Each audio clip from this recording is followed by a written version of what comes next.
Здравейте, вие сте с младежкото предаване на телевизия СКАТ. Съгласен ли си? Аз съм Пело Кръстев. Вижте темите и гостите днес. Тази седмица в предаването "Съгласен ли си с Пело Кръстев?" Защо лесно се отказваме от обществените каузи? Отговорите от Ирена Киркова, психолог. След това, кой и защо залива българите с отровна пропаганда? Коментар на Александър Александров от фондация Общност и идеал. И така, днес започваме предаването с психолога Ирена Киркова. Здравейте! Здравейте! Да започнем с това. Темата, която днес ще обсъдим с вас, е всъщност защо толкова лесно се отказваме от обществените каузи. Въобще, в момента има ли нещо, което може да кажем, че е кауза за българина? Специално в момента, на база на моите наблюдения, кауза е смъртта на Пейо Пеев с всичките събития около нея и така тази широка вълна от недоволство, която предизвика в родителите, които са отчуждени от своите деца. Така е, обаче подобни неща се случват доста често в България. Лятото беше пък Дебора. Да, така е. Че тези неща идват, за съжаление, всяко чудо за 3 дни. Не винаги успяваме да запомним уроците от подобни събития. Защо? Така е, несъмнено. Очаквам, пак искам да кажа, да не съм лош пророк, но очаквам също нещо да се случи и тук.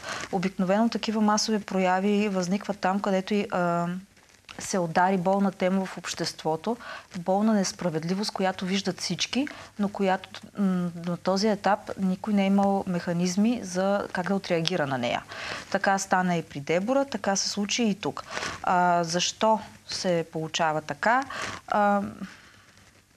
Защото сме доста емоционални, според мен. Защото подобни неща винаги ни привличат вниманието. Веднага скачаме и казваме, да, ние ще защитим, ние ще говорим за това нещо, но после виждаме, че няма никакъв смисъл. Повечето хора, според мен, така разсъждават и казват, да, добре, хубаво, аз имам мои собствени проблеми, въобще не ме интересува какво се случва.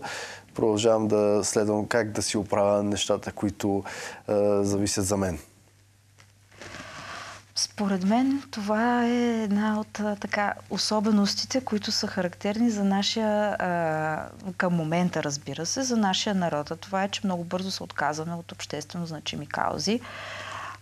Сега, ако трябва да търсиме корените на този проблем, имаме ли възможност да пуснем клипа? Сега нека да видим едно видео, което така ще покаже на българите, особено на младите българи, за които всъщност го правим това предаване. Да видим как хората всъщност са разсъждавали по време на социализмът. Запишете ме, другарю! Вие сте за мен другар! Аз нося цветя, за който най-много заслужава от Българската социалистическа партия! Това е най-демократичната партия! Най-мирната! Аз съм родила 4 деца. Искам моите деца да завършат висше образование. Питам, кой ще им даде пари? Кажете ми, кой ще ги издържа? До сега ни изучи Българската социалистическа партия. А сега кой ще ни даде пари? Кажете ни! Отговорете! Или мълчите! Позорно мълчите! С това ли искате да залъжете нашия народ? Да. Нека да направим... Сега аз не познавам госпожа Сейка Бечева, не искам да кажа нищо лошо към нея, но използваме клипа като една представителна извадка за времето, в което са живяли хората. Клипа е заснет през 1991 година. Предлагам да направим един кратък анализ на този клип. Според вас, защо тя натъртва на това, че така носи цветя, донесла цветя и те са за най-заслужили? Ами, доколкото знам, това е така партийна организация на БСП. Да, по-хубаво да не ги говоря с тия неща. Кажете ги, да. И не съм политична, не искам да застъпам една или друга партия, просто гледаме клипа и правим психологически анализ на него. Тоест, тя показва, че за нея те са титуляри и тя го казва в самия клип, че са най-демократичната партия, най-човечната, най-добрата и така нататък. Тоест, по нейните критерии те са най-добрите и са най-заслужили. Но за това натъртване в същото време показва, че ако те не продължат да оправдават нейните очаквания, тя вече няма да ги обича и ще носи цветя на някой друг. Цветята в случая са своего рода награда за това, че тази партия се грижи за нея. В момента чакаме ли някоя партия да се грижи за нас? Мисля, че да. Просто така по друг начин, да кажем. Защо тя очаква някой да й даде пари? И защо натъртва за това, че 4 деца изгледа? За мен лично тук имаме едно вкарване на държавата като част от семейството. Виждате ли, че тя все едно казва, аз го направих заради държавата. Тоест, когато двама души решат да създадат семейство и да имат деца, нали, тези деца ги създават и ги отглеждат. И тая отговорност се знае още при създаването. И ние не чакаме на външни хора това нещо да го правят. Разбирате ли? Тук все едно тя казва, аз ги направих заради теб тия деца и сега очаквам, понеже аз съм съжертвала. Заради държавата. Да са 4. Ти си длъжен да ги гледаш. В случая държавата. И после очакваме тези хора, които в момента най-вероятно са на по 20-25 години, 30, някои от тях да са с по-различно мислене и този дух да си отиде. Няма как да си отиде. Точно така. Това искам да покажа. Значи, тук държавата се приема за част от семейството. Тя, че в уния времена е имала една политика за насърчаване на раждаемостта, че е имала политика за насърчаване на хората, това нещо да го правят и ги по всякакъв начин ги е стимулирала, включително така с по-леки икономически мерки и така нататък. Това го е правила. Обаче в крайна сметка отговорността е наша. Въпреки всичко. И тук държавата хем влиза като нейн мъж, който ще подсигури материалното, като единица, като част от семейството, хем в същото време и тя влиза в ролята на малко дете, за което някой трябва да се грижи. Разбирате ли? Държавата влиза като елемент на семейната клетка. А семейната клетка би трябвало да си е отделно. В момента има ли хора, които са по този начин го мислят, че когато дадат нещо на държавата, тя непременно трябва да се огрижва за него? За мен мнозинството е така. И да кажем, този клип е снесен през 1991 година. Ние виждаме, без да казвам нищо за госпожа Бечева, виждаме една представителна извадка на начина на мислене на хората през това време. От тогава до сега са минали 33 години. 33 години достатъчни ли са за промяна на мисленето на цял народ? Промяна в нагласите. То не е да се мисли, се насажда това нещо. След техните деца, всичките хора, които и в момента управляват държавата, са техни отрочета. Няма как да се мине в друга посока. Отрочета са, но ето, дадени са възможност ние да сме по-самостоятелни, по-отговорни. Разбирате ли? С приключването на този строй. Но ние самите психически не сме готови да поемаме тая отговорност за себе си. Защото ако трябва да стигнем до дъното на този казус с госпожа Бечева, за всичкото това, за цялата тази агресия, защото тя се кара на оператора. Виждате с какъв тон така, колко масивно излиза пред камерата. За всичкото това се крие страх. Страх от това, че тя не е сигурна, че ще може да се справи сама. Изправихме ли се сега, когато гледаме нещата толкова напред в времето? Мисля, че се опитваме, но все още не можем да се справим. И ако трябва сега да дам отговор на първоначалния ми въпрос, тези събирания около масови каузи, които наблюдавахме през лятото, които се случват и сега, са сигнал, че все пак имаме някаква идея, че всичко зависи от нас, че ние сме в основата на обществото и от нас би трябвало да зависи всичко нагоре, но не сме устойчиви. Твърде бързо се разпръскваме и твърде бързо всеки си влиза в собствения живот, в собствената кутийка, в собственото ежедневие, а не се мисли напред и не се мисли за общото. Нещо, което в други страни, аз не казвам, че там е по-добре. Не казвам, че там нямат проблеми, не казвам, че там нямат корупция. Но казвам, че там хората са много по-устойчиви зад обществените каузи, които заемат.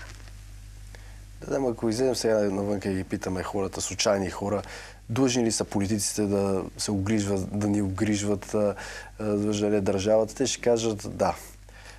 Протестът е хубаво нещо, да, ние го даваме за пример. Аз виждам енергията на хората, когато нещо искат да променят. Обаче работещо ли е, след като веднага нови спасители, хора, които искат и са жадни за власт, излизат там, обясняват някакви неща, след това им се вярват, защото най-вероятно го обясняват харизматично.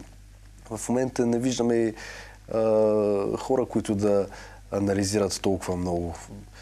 Трябва да има някакви тръпчинки, трябва да има хубава усмивка и така да, ето го светлото бъдеще на България. Но това достатъчно ли? Кой трябва да анализира вместо нас? Ще задам аз този въпрос. Защото ние не знаем цялата истина и няма и да я разберем. Но ако погледнем в световен мащаб, аз не си мисля, че обществото, народа, на която и да било държава, знае цялата истина за това какво се случва зад кулисите сред нейните управляващи. Тоест, не можем това нещо да го използваме като оправдание. И тук, според мен, идва момента точно на нашата будна мисъл и на нашето критично мислене, за да отсееме във всички гледни точки, в цялата информация, която получаваме, кое е истинното и кое не. Но това не може да го свърши някой друг. И оставим ли това за някой друг да го върши, то вече ние сме направили първата стъпка към това, да се оставим да бъдем манипулирани. Ако говорим, нали, ако вземем за пример Маслоу и пирамидата на потребностите. Какви са потребностите на българин? На обикновения средностатистически българин. За мен обикновеният средностатистически българин е на границата между първа и втора степен на пирамидата. Тоест, основна наша цел е материалното да е подсигурено. Тоест, да сме сигурни до края на месеца, че ще имаме пари, финансови средства, да оцелеем ние и нашето семейство. Да сме сигурни, че ще можем да си платим сметките, да имаме собствено жилище. Виждате, че това се превръща в цел. То е било и продължава да бъде цел на нашия живот, да имаме собствен автомобил, да все пак да имаме някакви спестявания за черни дни и да сме спокойни. Там дрехи, храна до тук. Нали, един обществен статус, що годе някакъв да имаме, но той пак се изчерпва до материалното, т.е. да идеме на почивка, да идеме на кино, в смисъл, когато искаме да излезем, да можем да си го позволим. И това е сякаш. Няма нищо по-нагоре. Тоест, базови потребности и сигурност. И това е. Така че... Писате социализма, в който да се отива веднъж на море, да сме доволни, че има ваучери и такива неща. Значи ние сме си с такова мислене. Общо взето, да, макар че тогава по това време сякаш повече се е наблягало на културата и на просветната дейност. Нали, колко са били изкривени, това не искам да коментирам. Но нали, това да посещаваш културни мероприятия, това по някакъв начин да разсъждаваш, това да си въвлечен в клубове по интереси, колко такива е имало тогава, което сега, ако някой не си го направи самостойно, няма как да бъде. Нали, на спорта се е гледало по друг начин. Много по-така сериозно, отколкото сега, да кажем.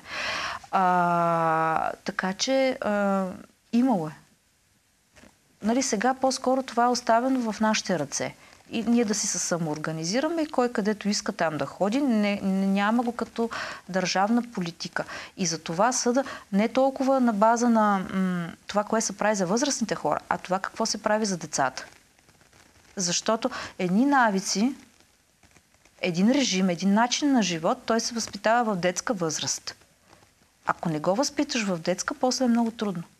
И обикновено, нали, знаете, като всички, дето на Нова година са си обещали, че ще почнат да тренират, почваме за малко, приключваме до следващото, нали, или рожден ден, или Нова година, когато пак ще си обещаем. И от тая гледна точка, нали, моя въпрос, какво правиме за физкултурата в училище? Ето, там е... Примерно. Доста изкривява. Съм загубил вяра в българското образование, защото... То там е началото и там е най-силното. И ако там се умееш да поставиш основите, по-нататък нещата тръгват по съвсем различен начин. Какво правиме за това хората да са мислещи и да са с критично мислене, не просто да запаметяват, да не изоставят една информация, която после не им трябва и която я забравят. Тогава къде идва спасението? Ако не е спасението в младите хора, а те са свързани с образованието и с всичките неща, с които обясняваме, какво ще чакаме да се раждат свръхчовеци, които да ги мислят нещата по по-различен начин и да оправят. Пак влизаме в полемиката на това някой да дойде. Ето, за свръхчовеците изведнъж, те ще са тотално различни от нас и те пак ще дойдат и ще ни оправят. Промяната за мен да съм проводник на мисленето на хората. Да, разбирам. Промяната за мен идва от самите нас, идва от днес. Не от утре. От днес. От това да се замислиш днеска, ти колко пъти си премълча. Ти колко пъти си каза, аз съм слаб, аз съм малък, от мен нищо не зависи, или много обичам фразите ми, то такова е. Така ще бъде.